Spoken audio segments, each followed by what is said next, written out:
சுய உதவி குழுக்கள் மூலமாக பெண்கள் லட்சம் ரூபாய் சம்பாதிக்க பிரதமர் மோடி வாய்ப்பு ஏற்படுத்தி கொடுத்திருப்பதாக மத்திய நிதி அமைச்சர் நிர்மலா சீதாராமன் தெரிவித்தார்.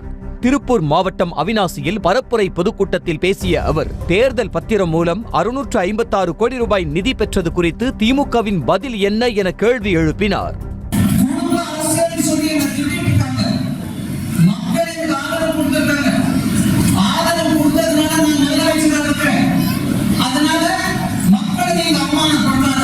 கச்சத்தீவை மீட்பது பாஜகவால் மட்டுமே முடியும் என பாஜக மாநில தலைவர் அண்ணாமலை நம்பிக்கை தெரிவித்தார்.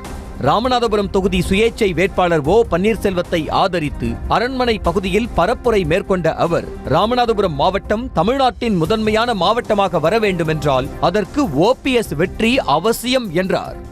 இந்த கச்சத்தீவை மீட்டெடுக்க வேண்டும் என்றால் மோடி ஐயாவுக்கு நீங்க 400 பாராளுமன்ற உறுப்பினர் கொடுக்கணும்.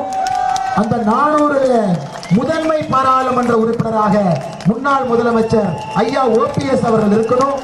விஜயகாந்தை இழந்து மனதில் துக்கத்தை வைத்துக் கொண்டும் கூட்டணி தர்மத்துக்காக 35 தொகுதிகளில் இரட்டை இலை சின்னத்திற்கு வாக்கு சேகரிப்பதாக தேமுதிக பொதுச் செயலாளர் பிரேமலதா விஜயகாந்த் பேசினார்.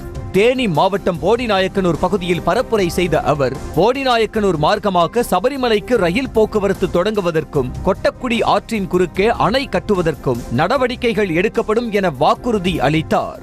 இன்னைக்கு கேப்டனை இழந்து நான் எவ்வளவோ துக்கம் வேதனை என் மனசுக்குள்ள வைத்துக்கிட்டு இன்னைக்கு தேர்தல் நேரத்தில் கூட்டணி தர்மத்திற்காக நான் 40 தொகுதிக்கு போய் வந்துட்டேன்.